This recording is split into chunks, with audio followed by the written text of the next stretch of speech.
આજે ઘણા બધા લોકોની લોન ચાલતી હોય, હપ્તા રેગ્યુલર હોય, પણ અમુક એવી સિચ્યુએશનના આધારે તમારા હપ્તા બાઉન્સ થયા છે. એવી કોઈ કન્ડિશન હતી ભૂતકાળમાં જેના આધારે તમારો સિબિલ સ્કોર બહુ ડાઉન થઈ ગયો છે, અથવા તમારી કોઈ લોન લીધી નથી, અત્યાર સુધીમાં જરૂર નથી પડી પણ હવે મારે જરૂર છે, એવી કોઈ પણ કન્ડિશનમાં તમે લોન લેવા જશો ને તો તમને લોન નહીં મળે, ક્રેડિટ કાર્ડ પણ નહીં મળે. કેમ? તમારો સિબિલ ડાઉન છે, ખરાબ છે, અથવા સિબિલ નથી. એવા લોકો માટે શું કરવું એના માટેનું વાત કરીશ. શું ફાયદા છે, કેવી રીતે એપ્લાય કરવું અને શું ધ્યાનમાં રાખવું એ અગત્યની વાત છે. એ બધી જ વાત કરીશ આ વિડીયોમાં. સારું લાગે તો જરૂરથી લાઇક અને શેર કરી દેજો. કોઈ પણ તમને કન્ફ્યુઝન સવાલ હોય તો કોમેન્ટ કરી શકો છો. વધુ માહિતી માટે મારી ઇન્સ્ટાગ્રામ પ્રોફાઇલ જઈને મુલાકાત લઈ શકો છો. તો ચલો શરૂ કરીએ. આજકાલ દરેક લોકોને જરૂરિયાત કંઈ ને કંઈ પડતી હોય છે બેંક સાથે, એ પણ લોન તરીકે અથવા ક્રેડિટ કાર્ડ.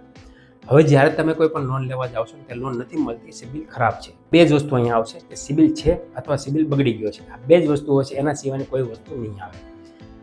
હવે તમારો સિબિલ નથી તો તમારે સિબિલ કેવી રીતે બનાવવું? જ્યારે સિબિલ બનાવવાની વાત કરશે ને ત્યારે તમારે લોન લેવી પડે.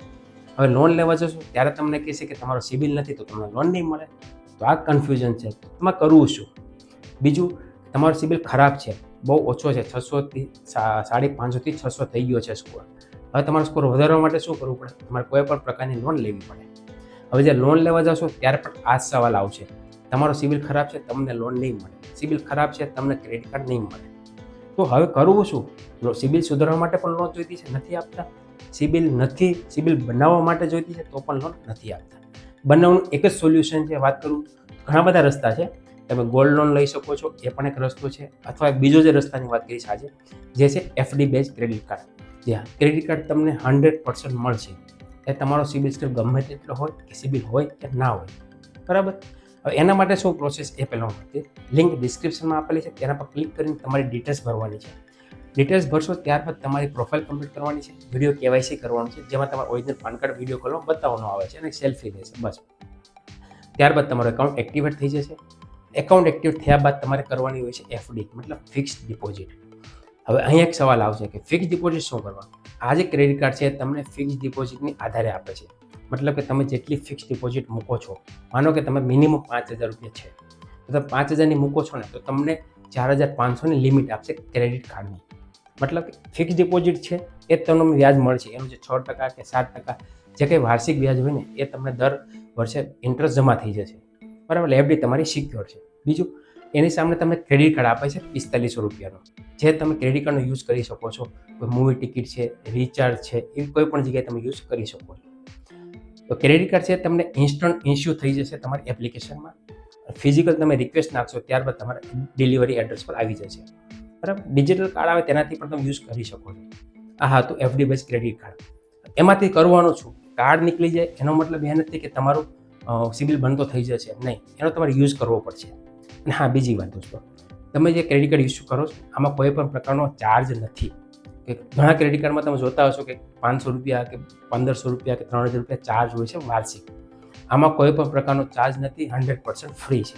જે તમે એફડી મૂકો એને 90% તમને લિમિટ આપશે.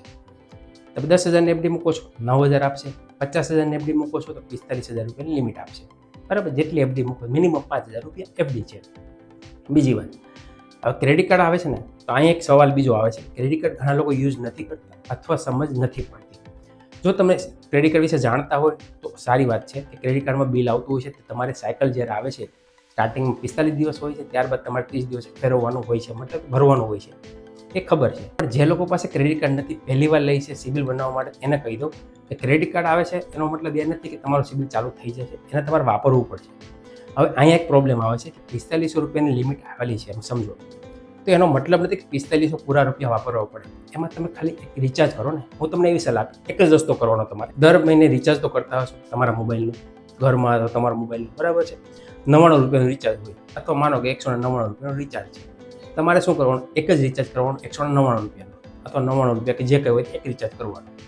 રિચાર્જ કરશો ત્યારબાદ તમને 30 દિવસ કે 45 દિવસ પછી જ્યારે ક્રેડિટ કાર્ડનું બિલ આવે ને ત્યારે તમારી પાસે એટલા રૂપિયા હોવાના જ છે કે ભાઈ તમે રિચાર્જ કરવા માટે રાખ્યા હતા, એ રિચાર્જ પૈસા તમારે જમા કરી દેવાના. એટલે તમારું બિલ 0. ફરી પાછું બિલ ભરો, ફરી પાછું. આવી રીતે તમે 6 મહિના કરશો ને તો તમારો સિબિલ ઓટોમેટિક સુધરી જશે અને બની જશે. ક્રેડિટ કાર્ડ ના સમજ પડતી હોય ને પૂરેપૂરી લિમિટ વાપરી લેશે ને એનો શું તકલીફ પડશે? માનો કે તમારી 45 રૂપિયા પૂરી લિમિટ તમે યુઝ કરી લીધી, જ્યારે બિલ આવે છે ત્યારે બની શકે તમારી પાસે એટલી મોટી રકમ ના હોય તો તમારે જો એ ના ભરી શકતા હોય ને ટાઈમે તો સિબિલ બગડી જશે 100%. એટલે સિબિલ બગડશે, બીજું તમારે પેનલ્ટી લાગશે, ફાઇનાન્સ ચાર્જ લાગશે અને તમને 4500ની જગ્યાએ તમારે 5000 ભરવાના આવી શકે છે. તો આવી પ્રોબ્લેમ ના આવે તો એના માટેનો એક જ સીધો રસ્તો છે કે રિચાર્જ ખાલી કરો 99 રૂપિયા કે 199 રૂપિયાનું અને બસ પાછું આવે તે ભરી દો. આવી 3 કે 4 મહિના કરશો ને તમારું સિબિલ જનરેટ થશે. ત્યારબાદ તમે 6 મહિના પછી લોનની એપ્લાય કરવા જશો ને તો તમને લોન મળવાના ચાન્સ વધી જશે. તો આ હતી જનરલ વાત. ઘણા લોકોનો સવાલ આવતા હતા કે મારે સિબિલ બનાવવા માટે શું કરવું, બગડી ગયું છે તો શું કરવું, આ એની વિગત હતી. તો મિત્રો બીજી વાત, તમારે એકાઉન્ટ ફ્રીમાં ખોલવું હોય લિંક ડિસ્ક્રિપ્શનમાં આપેલી છે, ત્યાંથી તમે એપ્લાય કરી શકો છો. અને જે ક્રેડિટ કાર્ડની વાત કરી ક્રેડિટ કાર્ડની લિંક પણ મેં ડિસ્ક્રિપ્શનમાં આપેલી છે અથવા મારી ઇન્સ્ટાગ્રામ બાયોમાં મળી જશે, ત્યારે તમે એપ્લાય કરી શકો છો. આ વિડીયો કેવો લાગ્યો જરૂરથી શેર કરજો અને જો તમને માહિતીવાળો લાગ્યો હોય તો એવા લોકોને શેર કરી દો કે જે તમારા મિત્ર સર્કલમાં છે. બીજી અગત્યની વાત, અમારી કોઈ પણ પ્રકારની વેબસાઇટ કે અમે લિંક સજેસ્ટ કરીએ છીએ એમાંથી કોઈ પણ પ્રકારના ચાર્જ, કોઈ પણ પ્રકારના એગ્રીમેન્ટ કે કોઈ પણ પ્રકારના ઓટીપી નથી માંગતા. અને જો તમે જાતે પ્રોસેસ કરો તો બધી ફ્રીમાં છે. કોઈ પણ પ્રકારના તમારે ચાર્જ, કન્સલ્ટિંગ, ઇન્સ્યોરન્સ ડોક્યુમેન્ટ કે કોઈ પણ પ્રકારના ચાર્જ નથી આપવાના. લોનની પ્રોસેસ પણ ફ્રીમાં છે, ક્રેડિટ કાર્ડની પ્રોસેસ ફ્રીમાં હોય છે. અને જો કોઈ પણ વ્યક્તિ તમારી પાસેથી લોન થયા પહેલાં ચાર્જ માંગે છે તો એ ફ્રોડ હોઈ શકે છે. એવા કેસને ઇગ્નોર કરવાનો. અમે પણ કોઈ પ્રકારનો ચાર્જ નથી માંગતા કે નથી કહેતા. અમે જે સજેસ્ટ કરીએ છીએ 100% ફ્રી છે અને લીગલ ટ્રસ્ટેડ વેબસાઇટ અમે સજેસ્ટ કરીએ છીએ. તો મળીએ નવા વિડીયોમાં નવા ટોપિક સાથે. ત્યાં સુધી ધન્યવાદ. જય હિન્દ, જય ભારત.